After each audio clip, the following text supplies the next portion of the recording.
Hola, soy el maestro Gabriel Cepeda y te voy a hablar sobre algoritmos. La Real Academia de la Lengua Española define la palabra algoritmo como un conjunto ordenado y finito de operaciones que permite encontrar la solución de un problema. Los algoritmos nos permiten describir de una forma clara una serie de instrucciones que deberá realizar la computadora para lograr un resultado previsible. Es importante recordar que un procedimiento de computadora consiste de una serie de instrucciones muy precisas y escritas en un lenguaje de programación que la computadora entienda, como puede ser Scratch, ensamblador, Java u otro lenguaje. En resumen, un algoritmo es una serie ordenada de instrucciones, pasos o procesos que llevan a la solución de un determinado problema. Existen algoritmos muy sencillos y cotidianos, como por ejemplo seguir la receta de un médico, abrir la puerta, lavarse las manos, hasta los que conducen a la solución de problemas muy complejos. Un algoritmo para computadoras se compone de un conjunto de pasos muy simples y bien definidos. Algunos ejemplos típicos son sumar dos números, comparar si un número es mayor que otro, comprobar si la tercera letra de la palabra ejemplo es una E, etcétera, etcétera, etcétera. Miren, la palabra algoritmo proviene del nombre de un matemático y astrónomo, Al-Khwarizmi. Este vivió en el siglo IX y escribió un tratado sobre manipulación de números y ecuaciones. En relación a las características de un algoritmo, este debe de tener tres características bien definidas. La primera es precisión, donde el algoritmo deberá indicar el orden exacto de ejecución de cada tarea que va a realizar o de cada instrucción. La segunda característica se conoce como definitud o determinismo, es decir, si se ejecuta el algoritmo dos o más veces con los mismos datos de entrada, siempre deberemos de tener los mismos resultados de salida.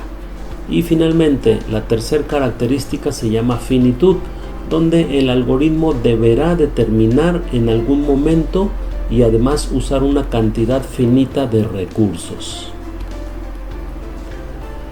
Se dice que dada una cantidad de datos de entrada de un algoritmo, la cantidad de un recurso usada por el algoritmo para su ejecución determina la complejidad del algoritmo respecto a tal recurso. En otras palabras, esto quiere decir que un algoritmo es tan complejo dependiendo qué tantos recursos consuma. Si consume pocos recursos, se dice que no es complejo. Si consume muchos, entonces es complejo. En una computadora estos recursos son tiempo de proceso y de memoria. Por lo tanto, a un algoritmo se le pueden calcular sus complejidades en relación al tiempo y al espacio. Y bueno, un algoritmo lleva una estructura. Normalmente se constituye por tres elementos generales. El primero en relación a los datos, donde el algoritmo recibe estos datos para procesarlos y obtener resultados de salida. Y luego tenemos las instrucciones, que son acciones o procesos que el algoritmo realiza sobre los datos. Y finalmente las estructuras de control, que determinan el orden en que se ejecutarán las instrucciones del algoritmo. Algunos ejemplos de algoritmos. El problema de ejemplo: un estudiante se encuentra en su casa dormido, pero deberá ir a la universidad a tomar la clase de fundamentos de programación. ¿Qué deberá hacer el estudiante? Y tenemos los pasos enumerados. Paso número 1, dormir. Paso número 2, hacer dormir, es decir, dormir hasta que suene el despertador o le grite la mamá, si es que la mamá es el despertador. Paso número 3, mirar la hora. Paso número 4, ¿hay tiempo suficiente? Paso 4.1, si tengo o si existe tiempo suficiente, entonces paso 4.1.1, bañarse, 4.1.2, vestirse y 4.1.3, desayunar. Pero si no hay tiempo, entonces se brinca únicamente a vestirse. Paso 5, cepillarse los dientes. Paso 6, despedirse de los padres. Paso 7, se pregunta, ¿tengo tiempo todavía? Si sí existe, entonces paso 7.1.1, caminar a tomar el autobús. Paso 7.2, de lo contrario, correr a la parada del camión. Paso 8, quedarse quieto o quedarse ahí hasta que pase un autobús hacia la universidad. Una vez que llegue, esperarlo, tomar el autobús. Mientras no llegue a la universidad, Seguir en el camión, repasar mentalmente lo visto en la clase anterior, tocar el timbre del camión, bajarse del camión y entrar a la universidad. Y con esto concluye este algoritmo.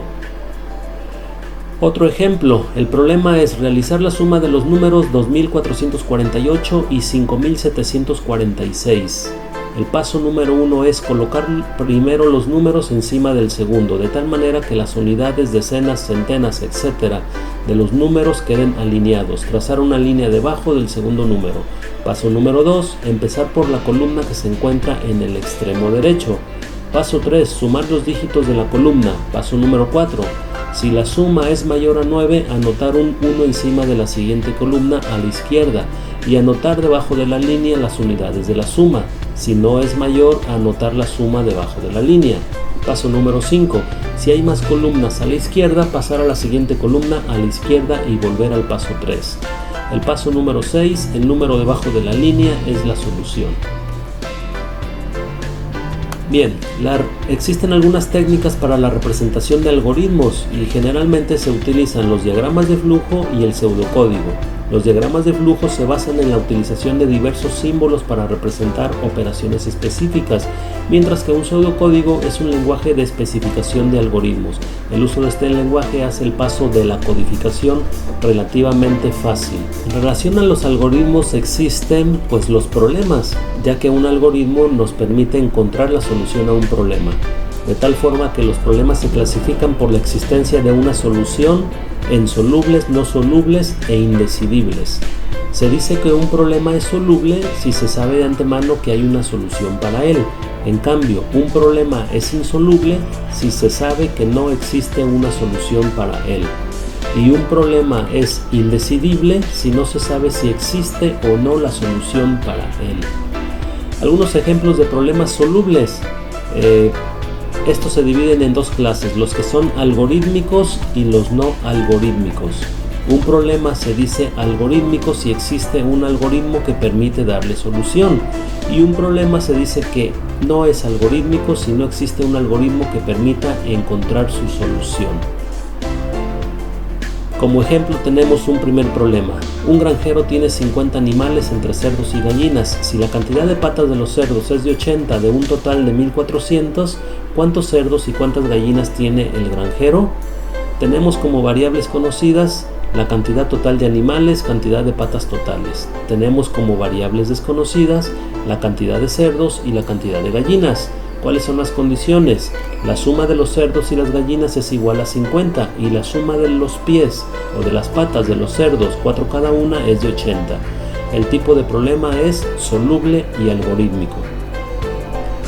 Un segundo problema, realizar la suma de los siguientes números: 124.567 y 7.834.567. Las variables desconocidas es un número natural producto de la suma de los dos números anteriores. Las variables conocidas son los dos números naturales que hemos dado. Las condiciones: el número desconocido es igual a la suma de los dos números que se han proporcionado. El tipo de problema es soluble también y algorítmico. Un tercer problema dice: una partícula se mueve en el espacio de manera aleatoria. Si en el instante de tiempo t se encuentra en la posición x, ¿cuál será la posición exacta de esa partícula 10 segundos después? Como variables conocidas tenemos la posición en el instante de tiempo t, variables desconocidas, una posición.